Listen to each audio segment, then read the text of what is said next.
Hey there YouTube, I'm Yukitsu, this is the Yukitsu Times, welcome to my channel, welcome to a little bit of Steel Division Normandy 44. So we're playing this one, as you'll notice, as the red side, which means that we're playing as the bad guys. That's the 12th SS Panzer in this particular case. So someone was asking me, why I don't play as the Nazi factions or the German factions or anything like that. I'm not going to go too in-depth into the politics behind why I don't like them. That should be fairly obvious, I would imagine. My dislike for them actually also extends to the Wehrmacht because I do think that they, obviously supported the German war machine during World War II, which, they knew what was happening. They knew what they were supporting. They knew what they were doing. But, okay, that's enough of that. Let's talk a little bit about why I dislike them as a faction in this game. So, first of all, there's just a bit of a playstyle, dissonance between how they play in this game and how I like to play this game.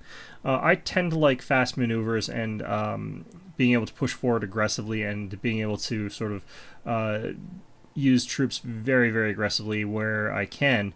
And to a certain extent, the Germans actually don't do that very well. The way that you typically see the German players work is that they'll often have a couple linchpin units, and because those units are so important to them, and because those units are so valuable and expensive, you'll often see them sort of babysitting that one unit and sort of pushing up slowly with the support elements around it, with that one unit then clearing out anything in front of it. So for the 12th SS Panzer, that would be something like, say, Whitman in Phase B, or the Tiger E with 2-star veterancy, which is apparently Michael Whitman. And what this does is it makes it so that they provide sort of a very cautious advance, or they sort of wait until the enemy sort of comes to them, and then they sort of counterattack, or they wait until they've got lots of artillery with Panzerwerfers and stuff like that, and then they just sort of Panzerwerf everything and then just roll over because there's nothing that stops the Germans once they've Panzerwerfed your entire lines. And this doesn't really fit my playstyle, and you can actually see that I'm playing the 12th SS Panzer in a really, really weird way, in that I haven't started with the Butte Firefly. I've sort of spread out a bunch of anti-tank guns and a bunch of infantry. I've got a whole crap load of infantry, and I'm contesting the woods. None of this is how you play the 12th SS Panzer. What the crap am I doing? I'm even bringing up Kubelwagens with anti-aircraft guns into the center line here, as though I'm some sort of goddamn, who puts out lots of the flat cannons? I can't remember which one it is. Crap. I'm trying to remember who has Phase A Bofors that are really good. I think it's the Scottish. Maybe that's the Scottish. I don't know. But the reason I don't particularly sort of like the style of play for these guys is because when you're focused around that one unit very heavily, it kind of makes the game a lot less interesting. To a certain extent, I think that all their units are kind of like that as well, being much more expensive, much harder to replace, and just a little bit too good for their cost. They've have really doubled down on making their units way, way better than they historically were. For example, you can take a look at this SS Panzer Grenadier here. It's got 2 of the light MG42s, which is weird. The Panzer Grenadier units, as far as every source I've ever seen, only carried 1. It's really weird to see a light or a single infantry squad carrying 2 light machine guns. I mean, I'm not saying that never happened, and I just can't find any source that said Panzer Grenadiers carried 2 of these. They also gave this thing ridiculously higher stats compared to other light machine guns for some reason, and I have no idea as to why that would happen to be. I think that, if they gave these things 3 high explosive power or something like that, giving them 2, so a total of 6 instead of 4.5 each, would probably have made these guys more reasonable, but as it is, they've got more firepower than most other units in the game at their sort of similar price point. You can take a look at something that does actually compare, such as I think they're actually dropping them off, but they've got a comparable unit in the airborne rifles, which have got the 1 gun, but they've got a bunch of the M1 Garands, which have significantly better firepower than the German rifles. The problem with this is that the airborne rifles are part of an airborne deck, and the whole shtick of the airborne decks and the airborne sort of tabs is that they're supposed to have really, really, really good infantry to compensate for the fact that they don't have tanks. They're supposed to have elite, high-quality infantry with really good infantry equipment, and then they're supposed to have lots of airplanes. And I've got this goddamn Panzer Grenadier unit that's able to match these airborne rifles. That's just weird to me. I don't think that that's quite right. I think that they definitely should have done something to make that not the case. I think it would be fine if I was using Fallschirmjägers. Fallschirmjägers are also about as good as the SS Panzer Grenadiers. The difference is that like the Fallschirmjägers also have like 2 stars of veterancy, so not only are they like better than the 101 airborne rifles, but they're also just as well equipped or better equipped. It's difficult to say exactly who's better equipped or what have you. My opponent is playing this like exactly wrong, by the way. If you're the airborne, he could have pushed way into this forest here and gotten like to this line here and then pushed me back out all the way and down to here by now, if he had played this correctly. And then I would have had to sort of do an armored breakthrough around this side very aggressively and sort of encircled the woods, and then just had like a bunch of armored crap looking down at his stuff in the woods here. But yeah, it's not what he did for some reason. So I think that to a certain degree maybe he was trying to lure a whole bunch of my stuff into the woods, but whatever, it doesn't really matter all that much. So yeah, like there's just lots of elements to the German army that were made stronger, I think, than they really needed to be, and because of that they sort of come in sort of lower numbers than they ought to be in. And you kind of also end up in this weird state where you can still spam the crap out of units, which I think is also a bit stupid. Like, I think that if they were going to go for that sort of like mythical German quality that they never really were, they probably shouldn't have also added in so many spam units. But you're going to see me hitting Phase B and absolutely demolishing him just by spamming the ever-loving crap out of a crappy unit. So, the fact that that's an option as well is kind of off-putting. And then the fact, like, lastly, like, well, there's that. There's the fact that, like, you don't often see people playing Panzer IVs. I actually play the Panzer IVs in this game, in this particular match. I actually don't take the Tigers and stuff like that, because it's just not really the map for it. But typically speaking, if you ever see someone playing the SS Panzer, 12th SS Panzer, you just don't see them taking any Panzer IVs. Like, it's the mainstay workhorse tank of the German army, and yet no one seems to take the damn thing. Like, they're a fantastic tank, but everyone just takes the Tiger. So, I think that just feels really off, and it's partly because they encourage you to take the Tiger, because it's there. It's the sort of big fancy unit that everyone sort of orgasms over, because it's like, oh, it's the Tiger, it's the best tank in the war, which it probably was, to be fair. It's just that it came in such low numbers that it couldn't have done anything. Like, a tank is only good if you've got enough of that tank to actually do something with it, and that certainly wasn't true with the Tiger. The Panther, I think, actually was a better tank than the Tiger to a great extent, but people actually do take quite a lot of the Panthers in this game, but they don't take quite as many as they do Tigers. And I think that's also a little bit weird. Now, if you're playing as the Panzer Lehr, it kind of makes sense that you take all those heavy tanks. They had like more heavy Tigers than any other Panzer division in the entire German army. So, I mean, sure, that kind of makes sense to a degree, but it also is probably a little bit unnecessary, since they also had lots of Panzer IVs that no one ever seems to take with them. They're even more egregious because, like, they start off with 0 tanks in Phase A. Like, they don't have a light reconnaissance division. They just skip straight to Phase B with tanks, and those tanks are ridiculous once they get them. Here, my Flak 36 just pops out right in the open. Now, on paper, the Me-109s are actually kind of either equal to Spitfires or similar tank stuff, and they're supposed to be significantly worse than the Flankerwolf 190s. But for Flankerwolf, I can't remember, FW 190s, or yeah, 190. But for some reason in this game, they actually perform significantly better than either of those. And I don't know why that is. So every time I get a chance to take an Me-109 instead of the Flanker Wolf, I take them, because there's something wrong with them. Like, I don't know what it is. On paper, they've got similar statistics to these other anti-fighter fighters, but for some reason they just perform so much better, and I don't know why that is. Like, you get onto someone's 6 with an Me-109 for like 1 second, and it just pops. So yeah, I don't know why that is, but I think that's another thing that bothers me, is that they just have like way too much air game as well. Like, here's the thing, you did need to actually buff the Germans from their historical counterpart, because the actual historical Germans lost pretty decisively, and they were not only losing decisively in terms of like the strategic level, they were actually losing battles. Like, they were losing more troops than they were killing.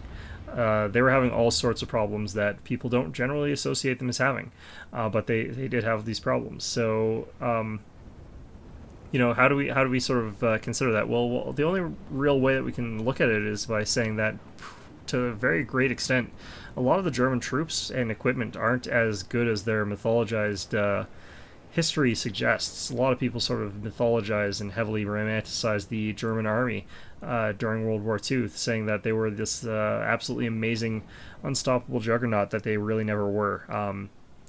And I think that you know they could have made it so much more interesting if they had added in some of the asymmetry to it, like not giving them an air force, basically, by making them use lots of Panzer IVs, although I think that Panzer IVs are actually quite strong in this game, so I think that actually would be a buff if they forced them to use lots of Panzer IVs. If they gave them the sort of infantry that they actually had, would have been all kind of interesting. Now, they had to improve something. I just don't think that they had to improve all of those things, because they kind of improved everything about the German army compared to their real-life counterparts. The only things that sort of stayed the same were, like, artillery is basically the same as their real-life artillery, and, like, their supplies or support vehicles are kind of the same as their real-life supply things, or support things.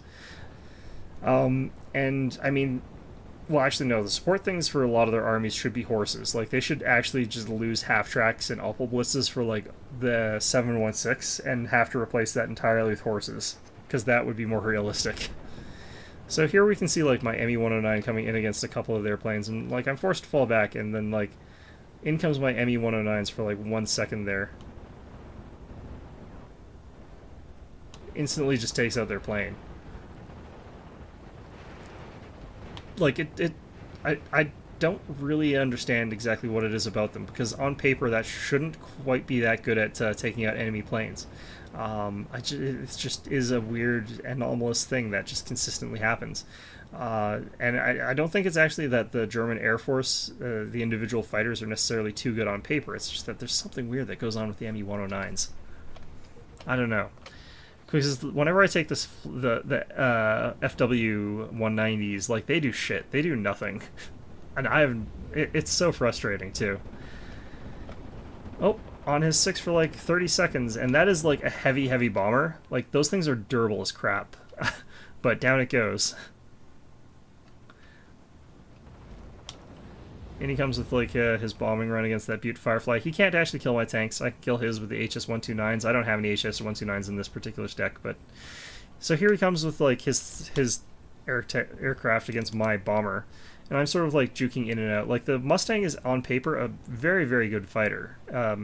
Not a ton of firepower, but it still should be enough to take out this stupid Me-109 bomber here pretty effectively, especially now that they're on a 6, but they can't get a firing angle. In comes my Me-109. It's, like, got an engine fire. It still sees off one Mustang. Although he might have been able to kill it. I don't know. But around comes this Mustang into this long-ass arc, and I'm able to come around with another Me-109, and there goes his fighter in, like, a flash. Like, I only fired, like, 4 volleys. He fired way, way more at mine. And we come at another Marauder, and, This actually makes sense. Like, I'm firing at it with 3 Me-109s, and that goes down. So, fair enough. That should actually happen that way. But yeah, like, it is really weird that a non-veteran Me-109 is so effective. I actually I think that there might be a bug associated with that, because if these things are this good, then the FW-190s should be way better.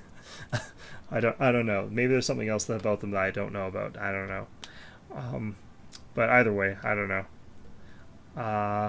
So yeah, like, there's a bunch of things about the German forces that sort of bother me. I think part of it comes down to verisimilitude, because to a certain extent, like, playing as the Allies, like, they're not accurate, but what they are is authentic. They play the way that you would expect those particular factions to play out in these sort of scenarios. Their units work the way that you would expect them to. They interact with things the way that you expect them to. They've got the same weaknesses and strengths that you would expect them to have, even if they're not quite exactly the same as they would have been historically. They sort of fight the way that you would expect those sort of formations to fight, and so on and so forth. That isn't really true with the Germans. The Germans almost feel like a combination of the equipment that they had in 1944, but in the strategic position of them in 1939, where you're able to do an armored blitzkrieg against an enemy line, shatter straight through them easily, and push straight through to the other side without really having to think about it. Because honestly, like, there are a ton of matches where I'm playing as or against the Germans where all I do is basically attack move crap, and you'll see that that's actually what I'm doing. I'm just spamming the Everlone crap out of pioneers in those woods here and just attack moving them through shit. And, like, my opponent should actually be able to fight pretty effectively against that, but for some reason, like, they've been given all of these troops in very, very high numbers, and because of that, you know, I'm able to get... Yeah, that's acceptable. Like, that, if that didn't happen, that would be gross, because it's like 4 ME-109s on a 6. Like, come on, like that's fine. That sort of thing is not what I'm complaining about. It's when I'm behind him with like an ME-109, a single one. It's against something like a Spitfire for like 1 second, and it just immediately explodes. By contrast, you know, I'd be okay with that if the Spitfire being behind an ME-109 caused it to explode within seconds, but instead, usually I'm chasing it for like 5, 6, 7, 8 seconds before I even cause an engine fire. But yeah, like, that's the thing. Like, I don't want accuracy in my games here. What I want is authenticity. I want the feeling like the Germans are playing the way that I think that they should have in World War II. And the way that they're playing is almost more like blitzkrieging through France, sort of thing, where the enemy doesn't really have anything that can stand up directly against them, where they're able to do Stuka dive bomb trains against an enemy allied formation, and use it as as flying artillery, which is how they viewed them in the early war, which stopped being the case by this point in time because they simply didn't have the airplanes and air coverage to do that, and they were fighting a very defensive, limited air war. So, you know, I think that that's ultimately one of the biggest reasons why I don't like playing as the Germans. Now, there's a bunch of personal and moral reasons why I don't like them. I think that the sort of glorification of them and playing as them, well, playing with them doesn't really, but like I think to a certain extent, like the way that they portray them in this game does glorify them a little bit. I think that that's a little bit weird, but you know, I just also don't think that I need to be playing as the Germans in this game. There are tons of people who mostly play Germans and Nazis in these sorts of games. They've got a very strange reputation as being kind of cool. Like, people sort of look at Nazis and think, oh, aren't they cool? Aren't the, you know, the villains are always so much more cool than the good guys or something like that. I don't know really the reason people sort of view them this way, but you know, I think that's kind of a dangerous way of thinking at this point in time, and I think that's mostly based on misinformation and falsehoods. I think that a very large number of people seem to think that the believe in the mythologized version of the German army that didn't really ever exist. The sort of version of the German army that had super troops that were like worth 3 or 4 allied ones or whatever. And I think that that's sort of, like, again, a combination of other theaters. Like, that was sort of true in Russia, where they're, due to superior sort of communication training and stuff like that, they were able to advance through Russians very effectively. Even though the Russians had the defensive bonus, they lost far more troops, so on and so forth. And that wasn't true in the Western Front, where the Allies typically were able to advance through the Germans while receiving less casualties, which is, again, typically when you're on the offensive, you take more casualties. That wasn't what was happening with the Allies in the West. They were attacking into German defensive positions, and they took less casualties than the Germans. Well, they took more casualties than the Germans, but if you include all the German allies, like the Italians, Hungarians, the Austrians, then they actually took significantly less casualties than all those people combined in the Western Front. So, you know, it's just a lot of different individual little factors that sort of are giving me reasons not to do as many videos of these guys. Now, I do play them from time to time, obviously. I just don't feel like putting up videos of them as much, for the reasons I mentioned primarily, as well as a few others. But yeah, like there's just no particular reason, I think, to play as these guys, unless, you know, you're a bit of a Nazi. No, I'm just kidding. You know, that's not ultimately why I think people play them, but I definitely don't have much in my heart for them. So anyway, that's going to be our match here. As you can see, very easy, clean sweep against the 101st Airborne. My opponent didn't feel like he was too experienced, but basically all I was doing was taking blobs of stuff and attack moving, so it's not as though I was trying very hard either. People talk about how like the allies are balanced because you can do all this really fancy crap to win against the allies as against the Germans as the allies. But the reality is, if you're playing as the Germans, you can just take a bunch of stuff and attack move, and you'll probably win. Unless your opponent is doing everything right. And if you're doing everything right instead of being an asshole and just taking a bunch of stuff and attack moving through a forest with a bunch of Panzer Grenadiers, then you're probably going to do a lot better, you know. So, yeah, end of the match there. It says total defeat here, but if we look at teams, we can see that it's total victory for me here, Yukitsu, with the 12th SS. It automatically assumes that you're playing as the Allies. So, yeah, I think that ultimately what I would like to see is just make it, you know, I do understand why they made the Germans more powerful than they were in real life. It's mostly because of game balance, because the Germans got stomped at Normandy and onward. And while part of it had to do with numbers, that wasn't the entire story, because even when you were seeing battles with similar numbers, I mean, if you're attacking a village and it's being held by the Germans, you should have to have 3 times as many troops as those Germans. And so, you know, that's all well and good, but, you know, sometimes you'd see, like, a division attacking another German division with similar numbers, and the Allies winning that despite the fact that they're attacking into a fortified position, and having inflicted more casualties to the Germans than they themselves received. Like, this is because the Germans were not necessarily as invincible as people sort of thought of them as. And this game sort of goes around and makes them that sort of mythologized version. So, so we have to decide what exactly is unrealistic that we're going to keep. So, for example, do we keep the Panzer Grenadiers, who are more than twice as good as some of their allied counterparts, who are, you know, in a tank division? Do we keep this infantry that's better than infantry from most of the allies? Maybe we keep that. I mean, they've actually got no shortage of infantry. They're only missing 3 tickets, whereas some of there's some infantry divisions that are missing only 2. So they're not that short on infantry. They have got plenty, and some of these cards are very spammable. Like, I just spam the ever-loving crap out of Pioneers. Makes it very easy to push through terrain with these guys in a way, in dense terrain that you would expect them to suffer in, because they're a Tiger or a Panzer division, armor division. So city fighting, jungle fighting, these guys are extremely good at it. So, you know, maybe you tone down the infantry a little bit for these guys.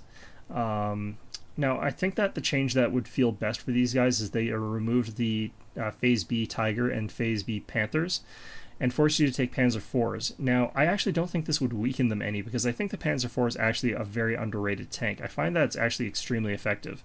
The 14 armor-piercing anti-tank gun is extremely good at wiping out anything that you're going to see in Phase B, except for the Sherman Jumbo. And if you're seeing the Sherman Jumbo, you know, just ambush it with something and it'll probably be okay. Or you could even use the Butte Firefly. The reason is that the Butte Firefly outranges the Jumbo, and it's probably going to be able to knock it out by the time it gets within range, because the Jumbo has a crap gun on it. So the Butte Firefly could probably take it out. Alternatively, you could just you know, wait until you have the Tiger E and then push up against it, or use the Panther D or something like that. So, you know, that way, because the Germans did have access to the Tigers and Panthers in Normandy, but they did rely on the Panzer IV as the main workhorse of their armor divisions. So I think that change would make them feel more authentic, make it so that people... Now, I play actually using that already, and it already feels more my style of play, and also just feels more authentic in general. But, like, I don't even use the Tigers when the Germans would have in sort of Phase C or sort of area, or when other people are rolling out heavy tanks. So that's kind of interesting. I mean, you know, you can get into the support stuff. This actually is, generally speaking, fairly accurate. It's a bit weird that they got Cromwell there, but, you know, whatever. They can have a Cromwell there. That's not really going to matter that much. You know, they got this weird SPW-232 command thing. Like, that's fine. Flame Panzer. All this stuff was there, and none of it's really that egregious. The problem with it is, like, none of it's super useful, other than SDKFZ 250/9s. These things are amazing to just spam out depending on what you're up against, but I mean, it's not enough to carry these guys, so maybe you improve some of the stuff in the support tab. I don't really know how you would, though. For anti-tank, like, it's a bit redundant to talk about anti-tank in the 12th SS Panzer. They don't really need it. The anti-air, maybe you can improve on the anti-air just a little bit for these guys or something. I don't really know. Actually, yeah, I think that improving the anti-air in some capacity would be a very smart idea for these guys. Maybe cheapening the flak 38 20mm or something like that might be a good idea, because it's these are pretty crap. They don't do too much suppression to enemy aircraft, so you need a ton of them on the field. Once you've got a ton of them, they're able to do the job. Artillery is actually one of the few fields that I think are really strong for the Germans in general, but maybe you even make these guys a little bit more economical, especially if you decide to nerf the infantry. That way they can push forward with a smaller number of infantry, because right now what you can do is just have a Panzerwerfer, Panzerwerf an area, and then run Pioneers in there, and there's not really much that can stop you, honestly, as far as infantry goes. And if you've got armor against the Germans, against the 12th SS Panzer, then you sort of get flushed out into the open because you get panicked by the Panzerwerfer, even if you're in an armor tank, and then the Tiger or Panther just pops your tank while it's retreating. So, I mean, this is already a very, very effective vehicle, but maybe sort of making it cheaper, more economical, or stronger, or something like that, while reducing something else would make them a little bit more interesting and feel a little bit better, but maybe not. It's hard to say as far as that goes. I don't know that making this into a super crutch would be really necessarily good either. And lastly, of course, there's the air tab. I think that dramatically reducing the German air forces in general in this game would be something that I would like to see as far as verisimilitude goes, and shuffling some of that power elsewhere. And I think that one of the things that they could keep is the high veterancy here.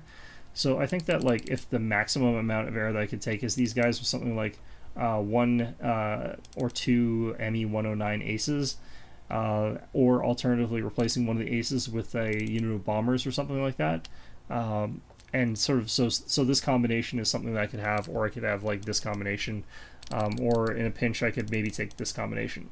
And like that's the absolute maximum amount of air that I could take as the 12th SS Panzer.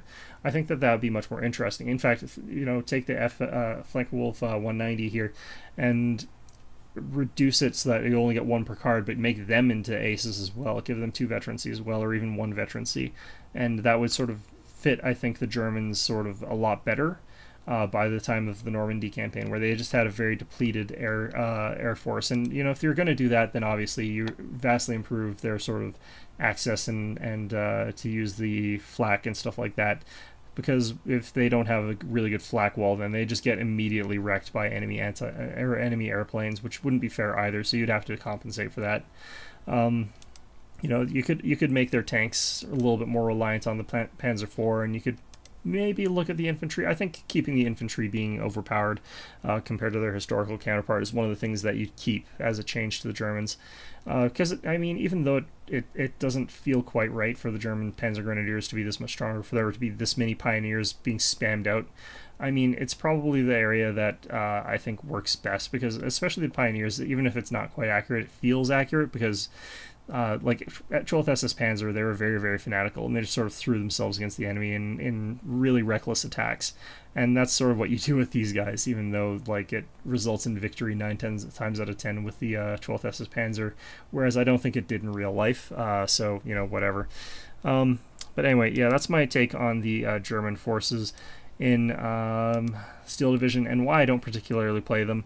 It's a combination of just me feeling that they don't particularly fit my playstyle as well as the Allied forces, which I think sort of make better use of my playstyle, and also just the fact that I find them much, much more historically inaccurate than the Allied forces. Now, of course, the Allied forces are also historically accurate. For example, the Ram 2 was never actually used in actual World War II. It was used as a training vehicle. Apparently. So, but I knew for a fact that this was not a real tank as far as actual combat goes. But honestly, it doesn't really feel inauthentic. Is the thing about this? Like the Ram 2 is very, very similar in terms of performance to a regular Sherman, and it is based on the Sherman chassis. So the fact that it feels basically like you've just got a Sherman, a very weird-looking command Sherman early on in the game, means that you're not really doing anything that different than what you already would have been doing if it was more realistic. Because if they want to make it completely realistic, they'd simply say that, yeah, it's a Sherman command tank, and the Canadians scout reconnaissance with a Sherman command tank in an A phase. Okay, fine, whatever. If they really wanted to change it up and make it different as well, they could have just replaced that with like Stuarts and then had the Sherman show up in Phase B. But honestly, the Sherman is light enough that they could honestly get away with having them in Phase A anyhow. because it is, remember, not infantry. This is a mechanized deck, and the fact they've only got 4 tank slots in a mechanized deck is kind of derpy. But so that all works out fine. I think that there's just really did an okay job of making everything sort of feel okay with these factions. I mean, yeah, I should have more Fireflies. I should have more Shermans. What would probably be realistic is you'd have like 2 stacks of Shermans and 2 stacks of Fireflies, because that would be the way that they organize their tank squadrons. They'd have like the Shermans as infantry support, and then they have the Firefly to knock out the enemy Tigers. That's sort of how the British thought of their tanks, and the Canadians as a result of that. Everything else, these guys, Stormtroopers, Canadians, are quite well known for those. Good for urban fighting, good for forest fighting, good for up close fighting, but not particularly good elsewhere. Rifles, being kind of crap, but whatever. That they come in decent numbers, and they're decent veterancy, and they're kind of okay. All that feels sort of okay. It doesn't feel like it's, it doesn't feel wrong. But yeah, I think that for some of the allies that I'm less aware of, for example, I don't know enough about the 15th Scottish Infantry to really comment on them, and I certainly don't know enough about the 2E Blindee. But most of these guys feel the way that they should. Like the 101st Airborne feels pretty authentic, even if it's not entirely accurate. The 1 Pancerna feels pretty accurate, and so on and so forth. So I get the feeling like they put a lot more effort in making these guys play the way that they should. But I think that they made the Axis feel more like their mythological, glorified version that people sort of perceive them as being, which they weren't really. So anyway, hope you found this episode enjoyable, and of course, as always, hope to see you guys all next time.